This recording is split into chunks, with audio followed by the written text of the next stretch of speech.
Destiny. Welcome back to my YouTube channel. And on this channel we talk about topics such as business, entrepreneurship, and side hustle. So if those topics interest you, make sure you go ahead and subscribe to my channel. And in today's video, I'm going to be telling you everything you need to know about starting a business in 2024. So let's go ahead. Might be a long video. Let's go ahead and get into it. The number one thing you need to know right now when it comes to starting a business is competition is steep. With inflation, people don't have a lot of money like they used to have in the past. So as we know, from about 2019 to 2021, when the government was flooding the economy with money, everybody had money to spend with all of these different businesses. Now what we're noticing is that there's a lot of inflation going on and people don't have the money that they used to have because the cost of food went up, the cost of rent went up, the cost of everything literally went up. So when it comes to getting people to support a business, you have to really be competitive, be the only one doing it, or have something that makes your business stick out. With that being said, let's go ahead and get into what exactly you need to know about starting a business in 2024. Number one, is there a need for what you're going to be doing? Are you going to be doing a product or are you going to be offering a service? The number one thing you need to figure out when it comes to choosing what you're going to do is, do people actually need it? Do people actually want to buy it? Is this item in high demand? Have you noticed other people doing something and you saw what you can do differently in that market that's actually going to bring in sales that people are actually going to pay for, that you can actually demonstrate and show people the value that it can bring to this current economy? That's going to be number one when it comes to choosing a new item to sell or a new business idea. Number one is making sure there's a need for your product or service. Another thing when it comes to choosing a product or service, since this is business, we need to talk about, is this product or service profitable? Does it actually make sense, and does it actually make money to sell this item? You need to know if you need certifications, if you need different permits. You need to know the different licenses that you need to have. You need to know, for this to be a business, what exactly do you need to get it up and running? So you need to take all of that into account and then decide, will this actually make me money?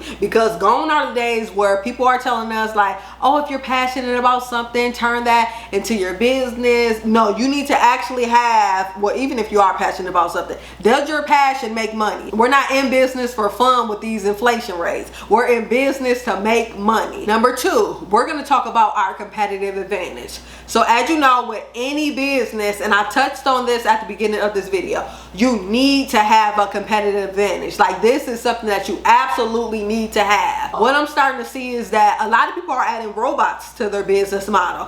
What does robots do for your business?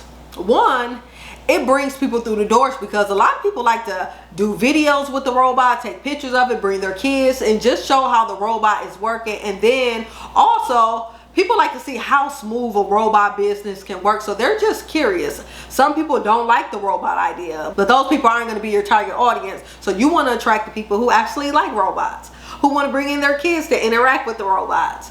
If you have, let's say, like some of the robot businesses that I'm seeing now is a pizza robot maker.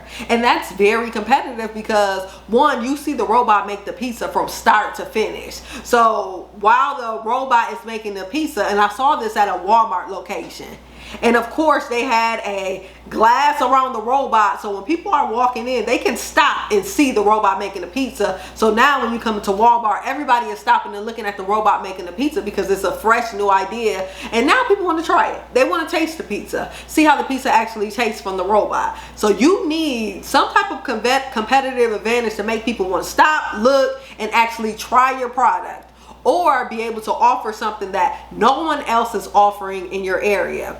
Like if you have to get a patent for your service that you're offering. Like, one of the things that I like to bring up is, y'all remember when Pizza Hut was one of the best pizzas out? What made Pizza Hut so competitive?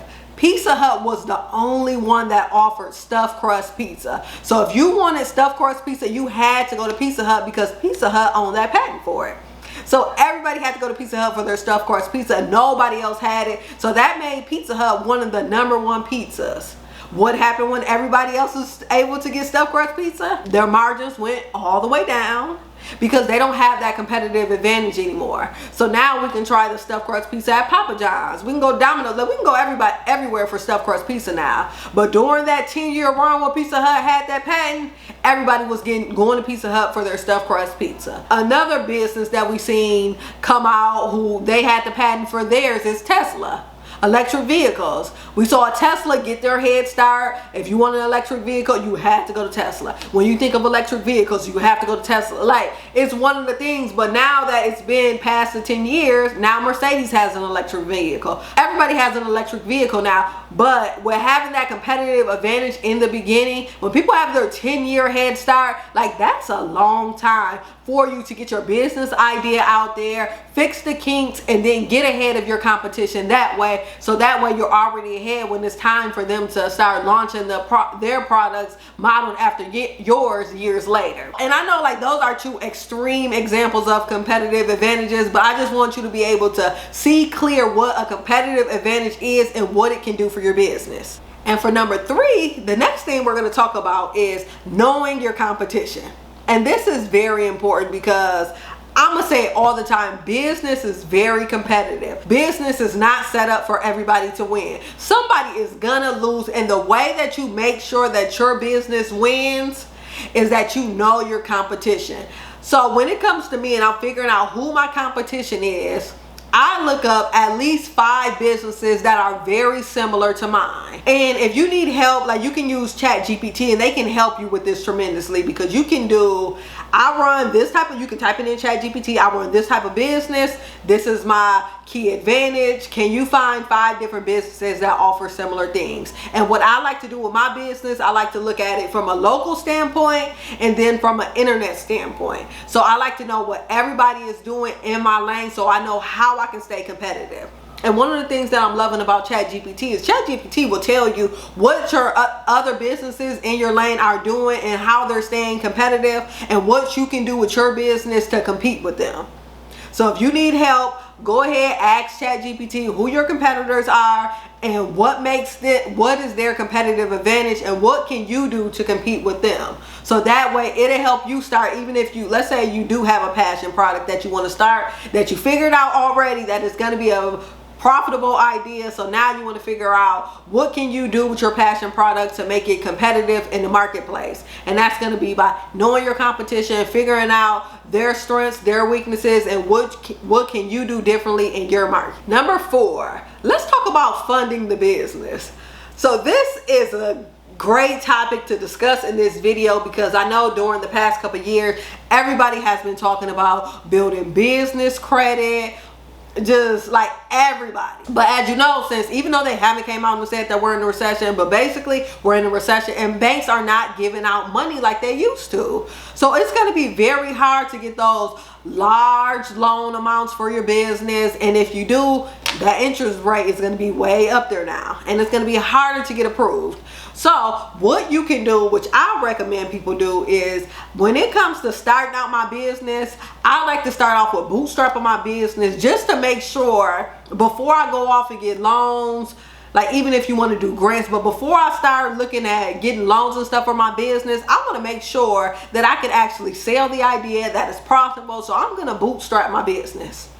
What bootstrapping is if you work a job, you take the money from your job and you invest it into your company. So this could be doing your marketing, your branding, your websites, getting a prototype of the product, just building up your general interest so you can see that this business is a viable business, and now you're actually starting to get inquiries about the business. You're starting to talk to people about it to see if people are actually interested in it. I recommend using your own money for that, or if you can get a grant for it. Now grants are perfect for if you're starting your business off, you're good at writing, and you can write out what exactly your business is, the competitive advantage, how it's going to make money. But what I'm noticing right now with a lot of grant applications is it's very competitive because everybody's trying to win grants for their business.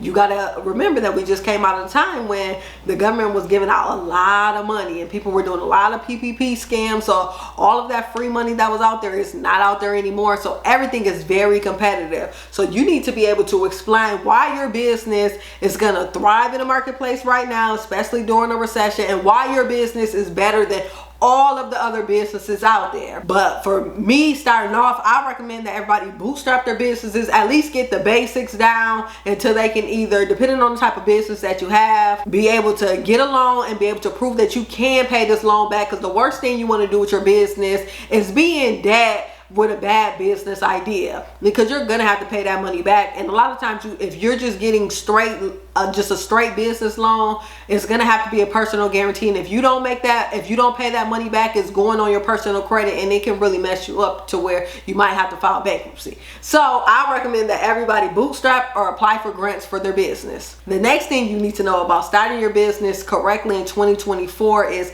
make sure you form your business the correct way. So I know we just talked about funding, and I know I said bootstrap, grants, but I do want you to form your business the correct way. So down the line, you might want to start applying for business credit, and you can always start building your business credit from day one once you get your LLC. And if you need help with getting your LLC, you can always go through InkFile, who they can help you right away with any state, because all the state fees are going to be different. So you can use InkFile to help you set up that LLC. And the platform actually has a lot of different business resources on there, to where if you need a virtual business address, because you might need that for your business credit, depending on where you live and the different qualifications that you need in your state to apply for business credit. Now, so I always recommend that you get your LLC, you set up your DUNS, and if you need help setting up a DUNS, I do have a video on that, as well as getting your EIN number, which is your employer identification number, from irs.gov. Now, when you sign up for irs.gov, they're going to be tracking your business from day one. So this is letting the IRS know that you are starting a business, and that business is going to be making money, and you plan to pay taxes on it. That is what you're letting them know with your EIN number, because you're going to need that to start up your bank account as well. And I always recommend that from day one, you separate your funds. Like, this is so important, especially when it comes to filing your taxes. You already want to have those funds separated, so you can start off in good graces when it comes to separating your money, and you don't have to backtrack when it comes time for taxes and be trying to figure out what I spent on my business, what I spent on my personal, because those funds are already going to be separated. The next thing you need to know is you need to actually establish a brand. So what I mean by establishing a brand, that's actually choosing your name. So if you choose a name, like for me, typically when I'm choosing a name, I like to jot down everything that I think makes sense for what I'm going to be selling. So it doesn't actually have to be Destiny's Lashes. It doesn't have to be Destiny's Hair, but something that's going to let people know that this is my brand that has a unique name, a good spelling. And I like to go on namechecker.com to make sure that name is available on all the different platforms. I need to have it available on Instagram, TikTok, my website, so whatever it is .com, and you can use namechecker.com for this. Then I need to choose my brand colors. I need to make sure that it makes sense for my brand. So if I have a powerful brand, like, do I want to use reds, oranges? Do I want to have 4 brand colors? Do I want to have 3? I need to start establishing this now, writing this down, but I want to take it a step further. So when it comes to establishing your brand, you need to create a mission statement. So this is going to tell what your business is, what your core values are, who you plan to help, what you plan to do. So your business needs to have a mission statement, and this is going to be the driving force for your business. Now, when you have the mission statement, then I need you to choose a brand voice. How are you going to communicate with your customers? Are you going to be fun? Are you going to be extremely professional? Are you going to be nerdy? You need to consider this when it comes to starting your brand, because I love to do a mood board. Like, I'm a mood board girl, because I like to pick out my colors, pick out the different elements that I'm going to have added to my brand. Like, I like to pretty much be able to have a visual representation of what exactly I want my brand to look like. So when it comes time for me to do the photo shoot, I already know the type of images I want to get. I will know if I want to do product photography, if I'm doing a service, like, I know exactly what I'm going to be doing because I have it on my mood board. I'm literally mapping out my brand. Like, everything is just going to make sense. It's going to be on paper, because y'all know I'm a business plan girl. So every time I start a new business, I'm writing a business plan. I know a lot of people say they're outdated, but when it comes to me, I'm writing that business plan every time, because I like to have my business extremely organized from the beginning to the end. And the thing that I love about business plans is that you can always go in and change it. Like every time you can go in and change it, and a business plan comes in handy when it comes times to fill out these grant applications. If you want to get a loan, like having that business plan, like it just depends on where you're at in your business. But starting off, I love to have a business plan just to keep me organized, so I know where I plan to go, the different things that I have to do, and then it's also going to have different things that I plan to add in the future, so I know that when I hit a certain point in my business, like I'm gonna know like what's the next step. Okay, this is where I plan to be in 5 years. After year 1, now I can reevaluate, like, am I realistically gonna be here in 5 years, or do I need to readjust my plan? Did the market change? Because one thing, like when I started my hair business, I knew at the end of 5 years I wanted to have a store. At the end of year 1, I ended up getting my store. So now I'm like, okay, now I have to readjust my plan. And then when I first started, like we were only selling bundles. By the end of year 2, I was making wigs. So it's like, you never know where it's gonna go, but just having that plan, something that you can readjust and look at your goals and know what you're working towards, because you never know, you might knock out your year 5 goal by year 2. Just having that written down, something to always reference, go back to. So I highly recommend a business plan as well. So the next 2 things, well, the last 2 things, I'm gonna pretty much mash them together because they go along with each other. One is distribution. Where are you going to sell these products at? A lot of people like to sell their products on their own website, and you can go about this, depending on what you're doing, you can go about it different ways. You can have your own website, or you can sell, a lot of people have Amazon stores. You can sell it on Walmart.com. You can sell it on eBay. You can sell it on a lot of different channels. You can have it in your local stores, local grocery stores, have it on someone else's website where they're paying you a percentage. You need to figure out how you're going to distribute your product. Is it going to be business to consumer, business to business? You need to figure this out. And I always recommend that no matter what you do, you should have a personal website for your business. So even if you're selling on Amazon, I still recommend having a website for your business, so where people can come find out any information about what you have going on your personal website, because you can only do so much on Amazon. One of the things that I love that Amazon has been doing recently, they partner with Shopify. So if you do sell on Amazon, they can connect it directly to your Shopify store, and they have Amazon shipping, so they can ship out the products directly from your Shopify store. And when people leave reviews on Amazon, now they can show up on your Shopify store. So everything can work together depending on what type of business that you have. The next thing that I'm going to go into is a launch strategy. Yes, you have to launch your business. And one thing that I want people to know is when it comes to launching a business, your launch should not be a surprise. You do not want to show up in a market space, surprise, I have products for sale.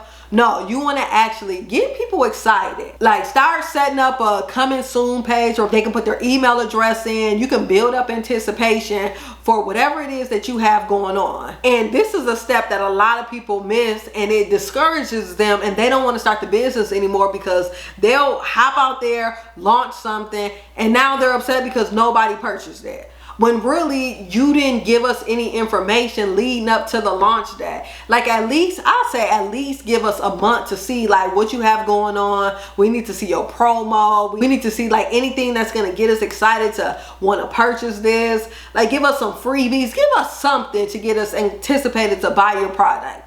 We don't want to see no more surprise launches in 2024. We want to see the actual launch calendar. We want to see everything built up to lead towards it. We want to see everything, because we can't be lazy now, because like I said in the beginning, competition is very steep, and you don't want to be the person that everybody is choosing somebody else over your business. So you want to put out your best foot forward, because gone are the days where you can just do bare minimum. You have to go above and beyond when it comes to your business now.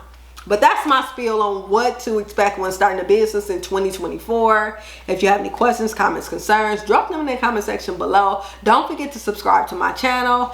I'm on all social media platforms. I am Destiny Adams on Facebook, Instagram, TikTok, pretty much everything. And yeah, stay tuned for the next video. Peace.